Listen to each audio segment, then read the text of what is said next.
Hey, you guys, so I just got through the launch of the Creative Visionary Program, and I know so many of you came, and I just want to thank all of you for participating in that. It was a huge push, and just a lot of teamwork on my team's part to put that on, and a lot of you came into the Creative Visionary Program, and I'm super grateful. And I know 99% of the people who come to the free workshop can't do a program, and that's totally okay, because what I'm interested in doing, and the whole purpose of Art2Life, is to help artists like me move forward and ultimately invite everyone who's interested in making art.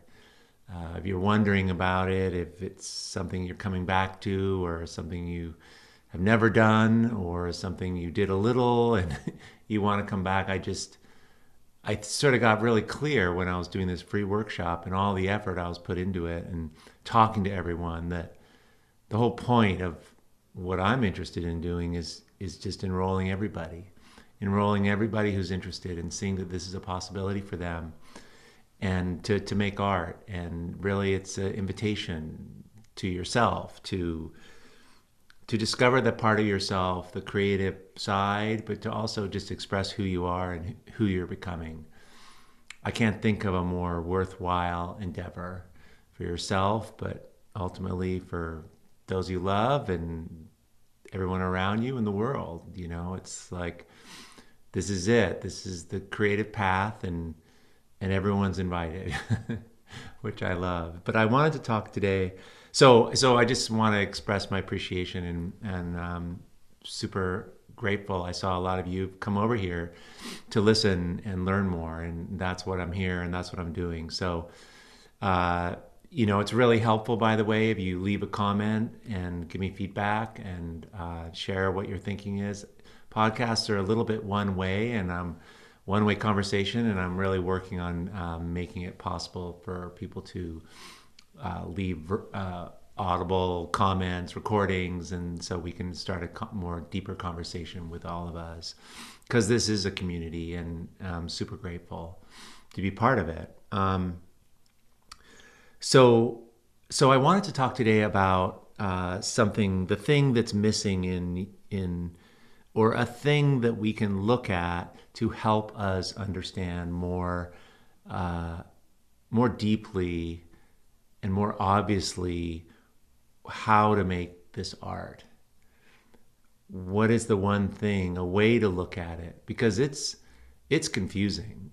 You make something and it feels good, and then you can make things and it doesn't, and then you get a result which is ultimately really weird, because there's the summary of what you did, what you spent your time doing. And when you have just one or two things that you've made, and you look at it, and it's pretty scary, and there it is, and that can be kind of revealing, or make you feel vulnerable. And I really focus in what I'm teaching. And by the way, this is what I'm doing in the Creative Visionary Program, just to give you guys a peek inside. It's what we're talking about, what we're starting to talk about right now in the very beginning stages of the Creative Visionary Program, is noticing aspects of yourself when you're doing this. And it seems crazy to be starting with an emotion, or starting with questions about what you want, what you desire, when you're just trying to get something kind of halfway decent. I really believe, and have proven this, and I've taught thousands of artists, that this little piece that I'm going to share with you today is really the thing that can move the needle for your art making at any level. And it's fast.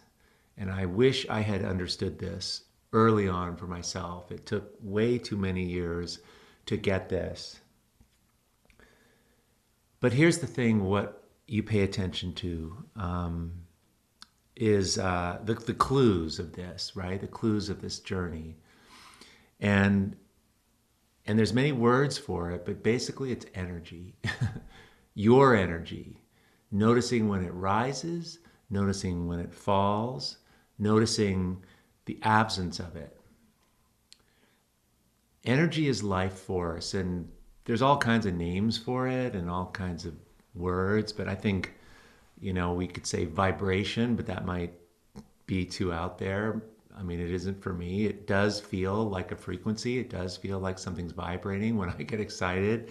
I feel really juiced up by it.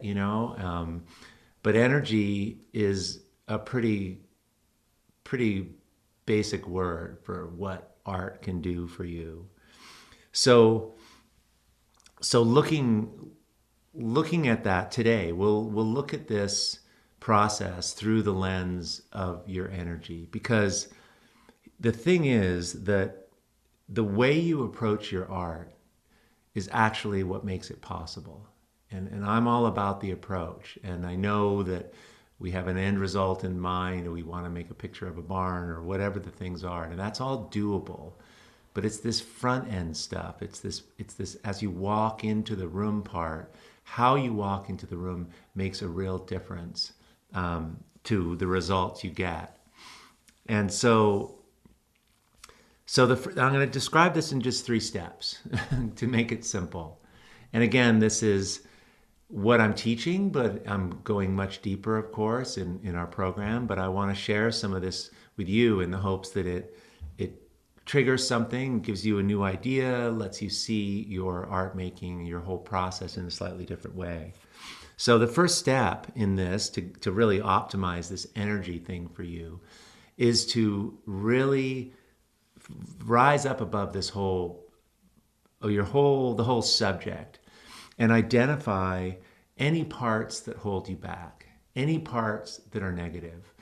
It's a real clue, and these, if they're not addressed, can kind of shortchange you and derail, actually, and stop you. I know some of you probably are coming back to your art and you stopped, and now you have to listen for that. You have to come back, and you can't avoid this.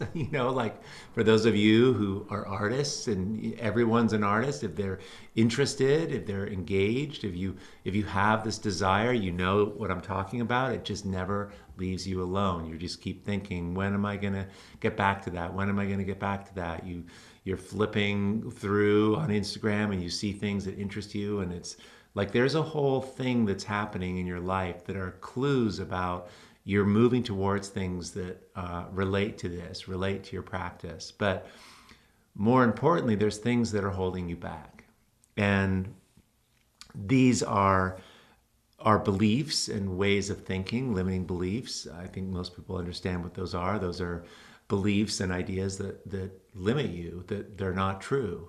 It's kind of great because this whole part that I'm about to talk about isn't real. So, it's not like you get sick and you really have something and it's serious and you have to go to the doctors and take rest. But what I'm talking about, the things I'm talking about, they're not even real, but they feel real. So I'm not taking any of that away. The feeling of it is very real, but the actual reality of it isn't. So it's kind of great, right? It's just right out of the gate. But I'm a champion of this idea of talent, that people think they have some have talent and some don't. And that is, if you've listened to this podcast at all, if you've hung out with the people that are in the Art2Life community and what we're creating, that no one really buys that anymore. And there's just extraordinary things being made by people who are just curious, interested, and passionate. And I mean, I've spent my whole life doing this, and talent isn't a question for me.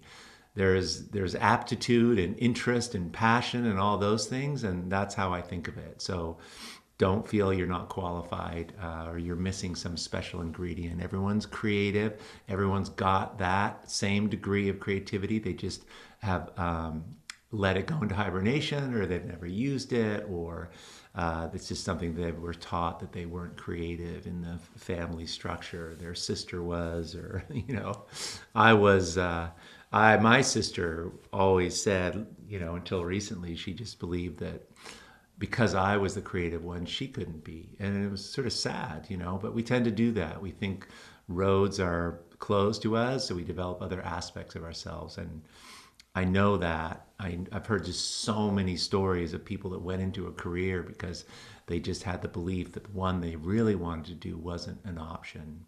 So so these limiting beliefs, I can't learn anything new. Or you add the double one, at my age, I can't learn anything new, And so this is a good one because as you get older, it gets worse, it gets harder to get rid of. Um, and it's just crazy, why, and I get it. We don't, what we're saying when we say that is, I'm too old to be humiliated or to feel like a beginner again. We think back to when we weren't good at something. And I think we all have trauma from that. I know I do. I was always picked last for those sports teams, on the playground in elementary school. It was so brutal, put all the boys on the fence, and then the popular kids who were good at sports start choosing the people, the boys, the girls too, right? And I was always last. And so I used to just hate. I'm not interested in football. Like that wasn't something I could do. I wasn't shown. My dad was from England. We never did that, and I wasn't good at it as a result. And it was brutal. And so, you just avoid those things. And I avoided those things. And I even, later went to high school and tried out for sports and things. And it turns out all these kids had been, it all starts so early. These kids in elementary school, that you play sports when you're 5 because your dad does it or your parents do it and they encourage you. There was never a good time to drop in as a beginner once you left the age of 5, at least where I lived. And brutal in high school. I mean, it gets worse as you get older, and high school's so hard. Your ego's just, you're just hanging on, going through all of the transformation from a young person into an adult, and it's so gnarly. And I remember I just couldn't bear it, and I just went into art. I loved art anyway, and I just sort of took that on. But it was so cool when I went to college. There was, I kind of thought like, well, I'm an artist, and artists are not athletic, But I was kind of running. I got into running in high school a little bit, and I wasn't competitive with it, but I just sort of enjoyed it because I loved running around in this wilderness area where we lived. And I go to college, and they have this thing called intramurals. Like, I don't even know what is that. And it was so friggin' great because it was it was sports, all the things, ultimate frisbee, football, flag football, volleyball, swimming, singing, and they're called intramurals, and it's just cool stuff to do. But what blew me away and I just loved was there was beginner level. And suddenly I could be with my people, like I could do a thing that I wasn't good at and everyone else wasn't good. And we would go and do that. And I was like, I started playing volleyball. I started running. I started doing all these things. And and it was so great. I mean, I just waited and waited. And I wanted to do sports, but it was always the climate was so bad. Anyway, I found out, shit, I wish I had done these things because I was actually pretty good. I mean, I was athletic, it turned out. I think most people are, but you just, you avoid these things. But behind all that is this like, and as you get older, so the question, why do we have to do everything so perfectly? Why can't we be a beginner, especially as we get wiser, as we get older? Like we've all got a thing, where I'm a lawyer, I'm a this, and you've studied one thing more, and you already know what that feels like to be kind of better than a lot of people. Like I'm good at art, I'm better than a lot of people at art because I just done it a long time. It's not rocket science. I just did it a lot of time. I've done it my whole life, so I'm pretty far along. And so I can do something else. I can learn to I can learn to talk and kind of figure this out. I'll do a podcast, and it's just this journey of figuring it out and not being so good at it and then getting better at it. It's super gratifying. So I just share this because for many people, art's that. And I just don't want anyone to not embrace this and just like, don't, if that's getting in your way, you got to get over that. Like, it's so okay, and it's not worth it. It's not worth missing out on this very cool thing of finding out what your art is because you're not good at it when you start, right? We see this in the Creative Visionary program. We've got all these people coming in, and there's all these different levels, and everyone's posting in the Facebook group, and it's hard, and I hear from people, but it's all about just be content with where you are and get into this because it is so great, and you don't want to miss any of it, especially when you're starting out. It's so fun in the beginning. So I just share that with you because it can stop you. So if that's lurking around, the other one that I think, and I could talk for 2 hours on this, but one that I was thinking about that I just read some comments in our program. Someone was sharing about, they don't have a place to work, and other people have it. It's more set up, and I'm just like a hack. I'm just doing this at my kitchen table or whatever, and I just want to say, like, I have such fond memories of one of my favorite places to do art. Some of my groundbreaking thinking and cool stuff that I came up with was in laundromats. I when I was renting, when I was going to art school, and I would go to laundromats because I had to do laundry, and I was sitting in there, and there were people in there, and it was warm generally. If you sat by those dryers, and then all that noise and all those people, there was just something about it. It was just fantastic. Or another great thing, and I still love doing this, is taking a sketchbook to a cafe, where there's music and people are talking and people are there together, but you're just kind of at a table off to the side, and you're just taking that in, you're just taking that energy in. So cool stuff is made on the back of a napkin. It's not the materials, you guys. It's not the studio.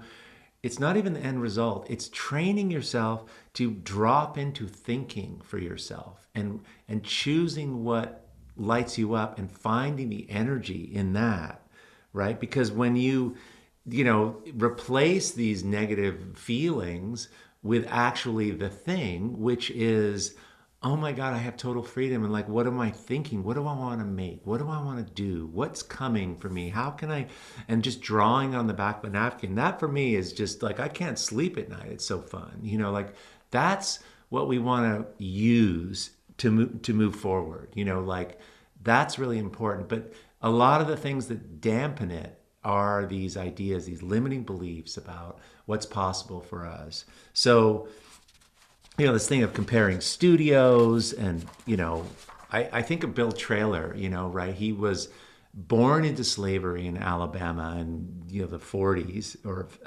in like late 18, like mid 1800s, 1850. No training. He worked on a street corner. Like there was a spot that he worked for decades working on cardboard. He's one of the most renowned figures in art, And so don't let this studio thing hang you up. Don't let the fact that you can't afford all the materials. Don't let the fact that other people are farther ahead of you or any of that, or people that are good at this. Just don't miss out on this, right? Lesson, and it takes time.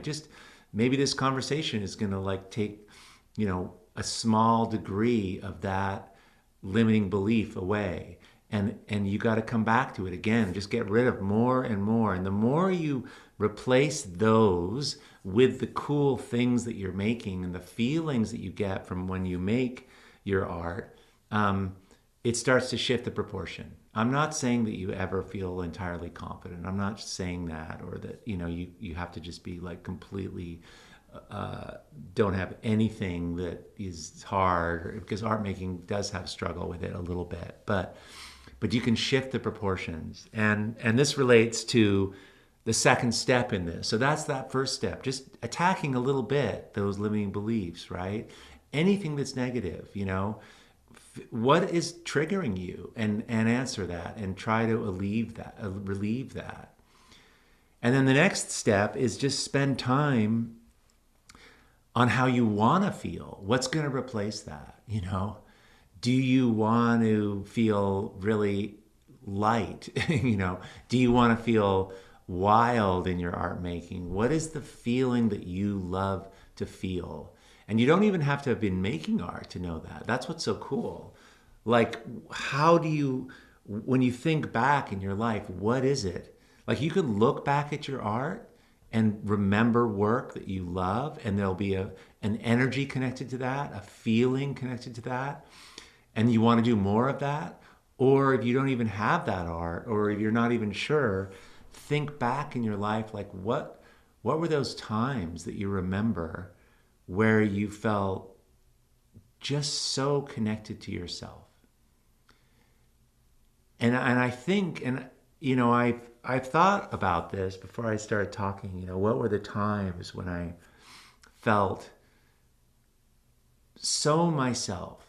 And it's interesting because it sometimes has to do with others seeing you. Like, we can't totally know ourselves by ourselves. We need others, and we only are, when we're seen truly, then we feel connected to ourselves. It's a funny thing, like, we don't want to make art for anyone but ourselves, but damn, does it feel good for someone to see it and resonate with it, Like, we're not designed to just be in silos, We're not designed to just be separate in a studio, I don't think. I think there's a piece of this that when, and we gain, it's like this podcast, like I'm figuring this out and learning about how I can better help people and serve people, and I get comments from people, and that's how I'm doing it, actually. Like, I'm feeling what feels right to me, and then I'm feeling and trying to understand what people are saying.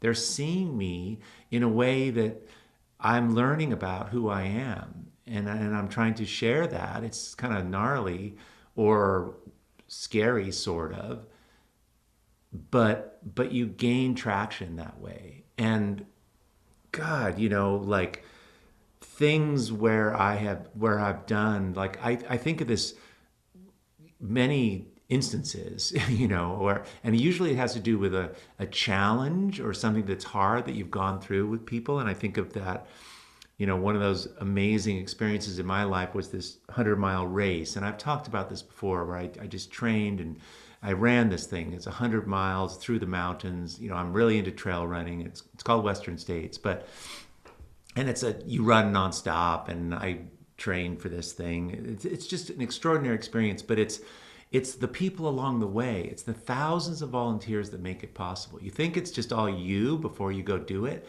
and then you realize, oh, this is me, but it's also nothing but people along this course cheering you on, encouraging you, showing you who you are, where you can kind of start to believe it a little and think that this is actually a possibility for me. Like, you're going to do it. You can, come on, and it's truly inspiring for them to see you doing such a thing. But it's incumbent on you to have that, to be able to do it. I remember the first time we did the Creative Visionary program. It was about 8 years ago now. And I hadn't taught it before. I hadn't taught so many people. I think we had 200 people in it, which was amazing. My biggest workshop I'd ever had, they were all live workshops I used to do, was like maybe 30, so this was a lot more people.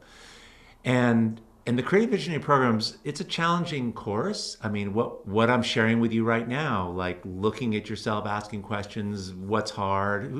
A lot of people are like, no thanks, So there's challenges to this art thing, and there's also a struggle. And this group, this 200 people that came through, about 2/3 of the way through the program, they started to kind of get this, but they got really connected, and they were really helping each other. It was something we encouraged, but it really made a difference. Like everyone just started supporting each other. Like we're all in this hard thing. We're trying to figure out, we're trying to shift our art.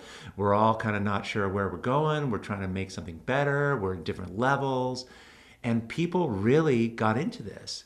And so much so that about a month from when the program ended, I had a problem. When the problem was they didn't want it to end. It wasn't so much that the course was ending, because I think they have it for a full year, but it was this community. They didn't want the community to end because they were receiving so much from it, right?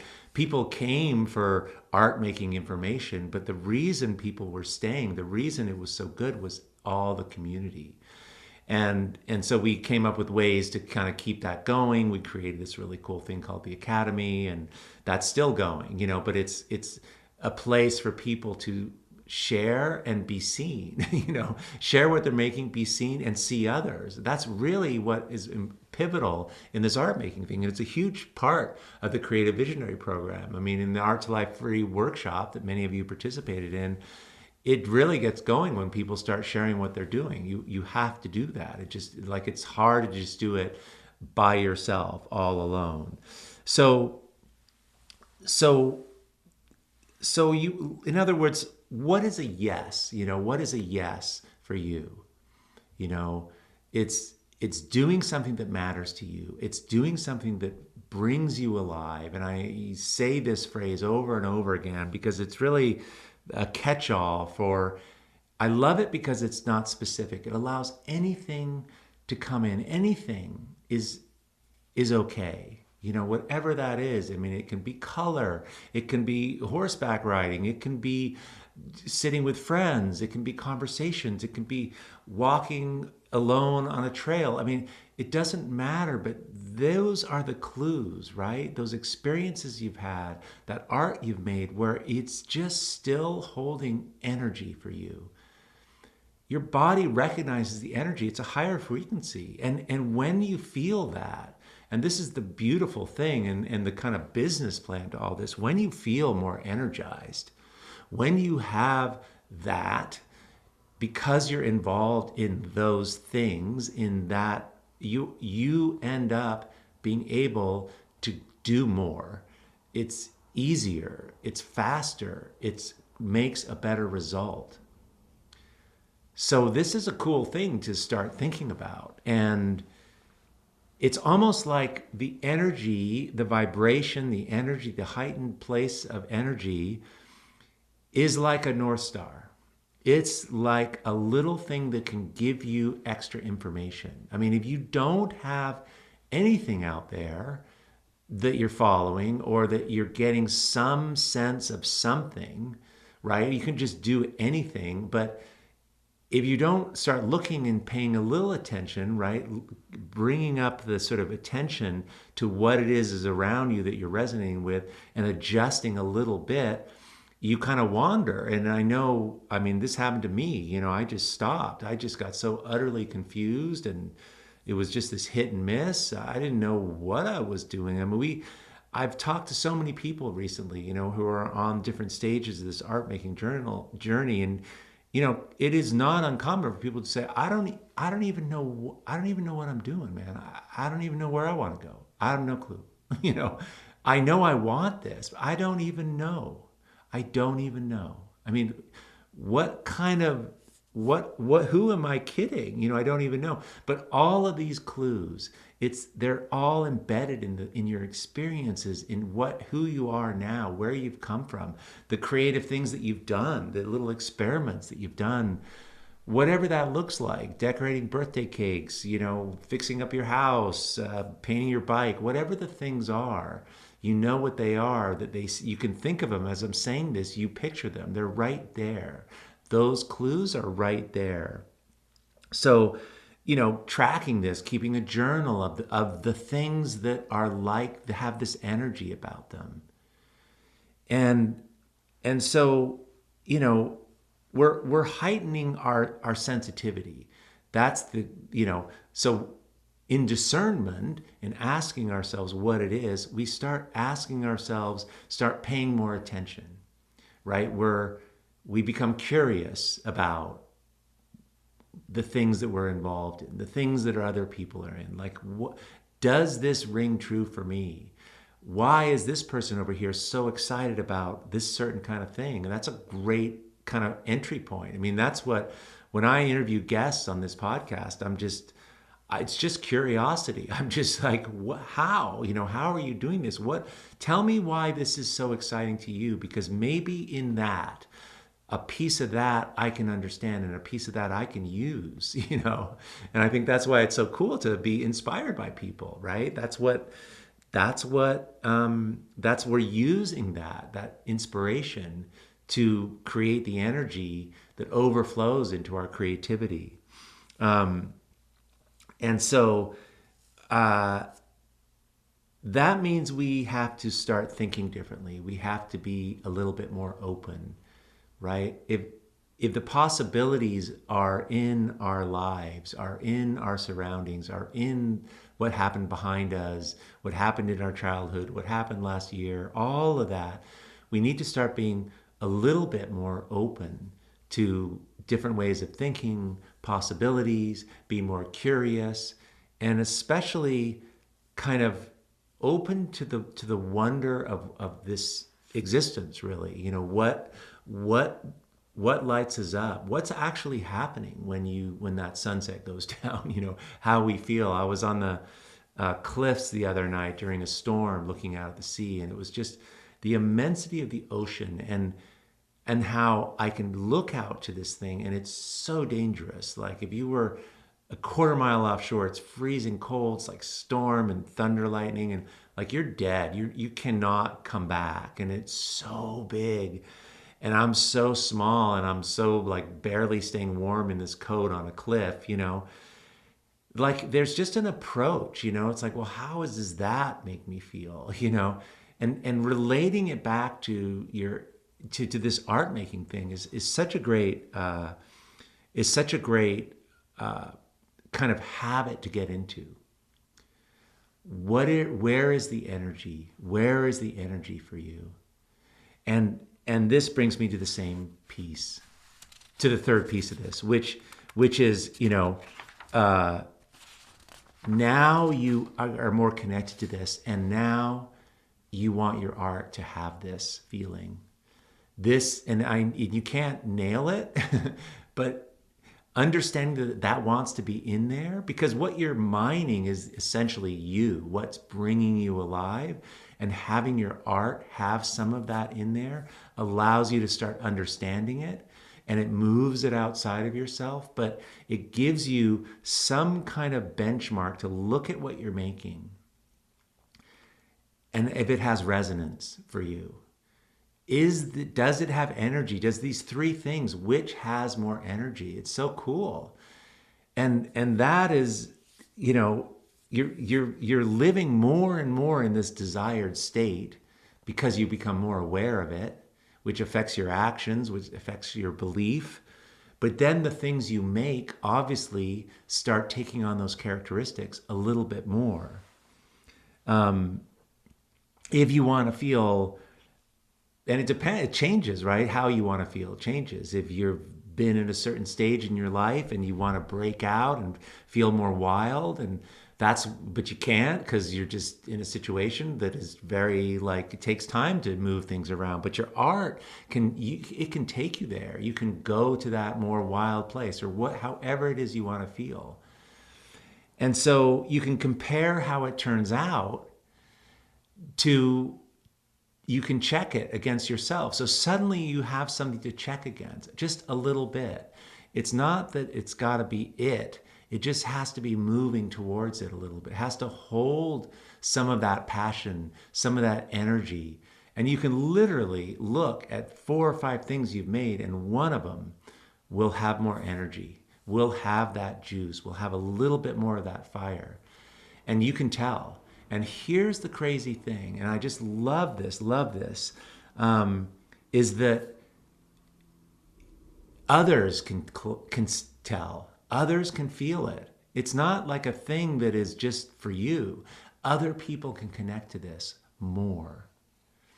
it moves them because it's more clear. The energy that I'm talking about and the juice, it's a kind of concentration of energy in the work that people will feel, and it will resonate for some and not for others. But for those it resonates with, it's strong. It's stronger than it was just a random thing. Plus, when you just make random work, and sometimes you're in it sort of and you don't know, and it's kind of like, and this is fine, all that experimentation is great and everything, but I'm talking about how to kind of gain this momentum and how to kind of like keep this going. So having, people will feel that, and that energy, and it's more clear because you're more clear. And that's how you break into this art thing. That's how you make stronger and stronger art, because the story is clear. It's just more pure. It's more you than ever and ever before. And it's like, this sounds kind of crazy, but in a way it's so simple. Make work that feels like you want to feel, how you want to feel. You don't want to make art. You don't want to be stuck feeling like you don't want to feel and try and make art. We don't want to be like trying to make art when we're comparing ourselves to other people. We don't want to try to be giving a talk if we're trying to impress people, right? Like that's that amazing advice to your public speaking, which I've had horrendous, terrifying experiences doing, and all, I've had, like I'm not so worried anymore, but I've humiliated myself because I was trying to be something that I wasn't, and I didn't want anyone to know. and so that's the thing, when you want to get up there and you're completely terrified, you want to just get up there and go, hey, everybody, I'm just so damn scared standing here. And that kind of fixes it. Then it's like, oh, okay, now I'll continue, So you don't want to be trying to do this thing when you're not feeling like yourself. So that's step one, right? Get it connected, understand where the energy is. Use energy as a barometer of what is right for you, right? And then spend time figuring that out. That next step, just work on this, write it down, think about it. Think about this conversation we're having, and remember these things, jot it in the margins of your sketchbook, and then start using those words, those ideas in your art, and decide, look at what you're making and evaluate it based on you and the fire inside of you. And man, that moves the needle so quickly and gets your art personal.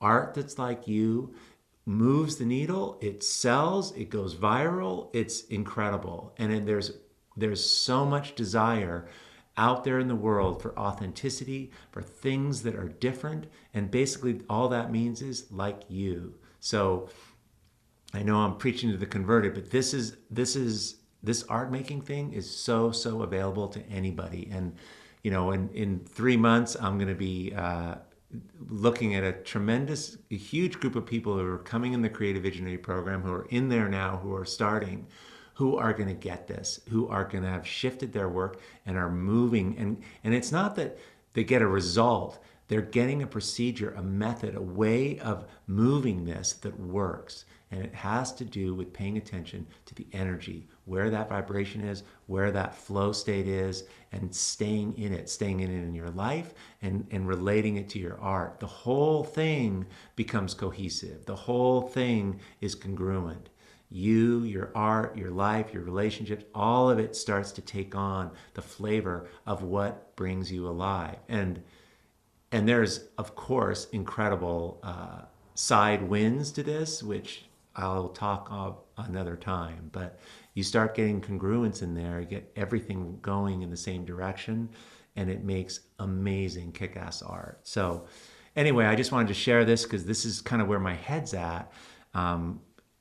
Kind of starting with a whole new group of people, and you're included in that, in that free workshop. So many people were there, and I just saw there's so many people that this is available for. Anyone who wants this is available. And I just felt like I just wanted to like address this and encourage you to like come back every week. And I've got some amazing guests coming up, and this is what we're doing here. We're just helping each other find our way, and it's just a really cool thing to be involved in, you know. And I just absolutely love this. So anyway, we have, if you go to art2life.com, you guys, there's this really cool color PDF download, and I went over some color stuff during the free workshop, but this goes into it a little bit more detailed. It's absolutely free.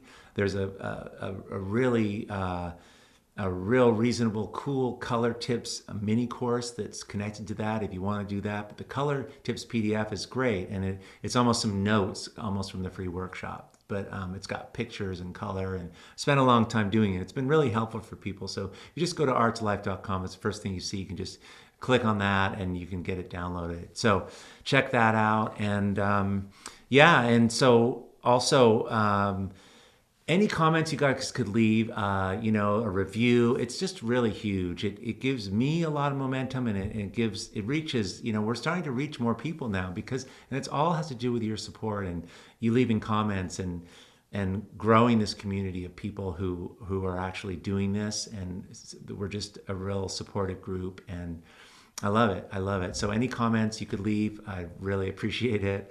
And I'm working hard. I'm going to get a little thing where people can send in and ask questions and comments off the website, but it's not quite set up yet. It's coming. That's going to be really cool. I'll probably be able to announce that in a week or two. Anyway, I hope you guys have an awesome day today. And if you're listening to this later in the week, hope things are going great. Really, thanks so much for being here. Okay. Oh, and you can check out I'm not sure, I'll probably have a couple links in the show notes about how to get to Art2Life. As probably have some stuff on Bill Traylor, who's a super fan of his work. Anyway, you guys, thanks so much for being here. Okay,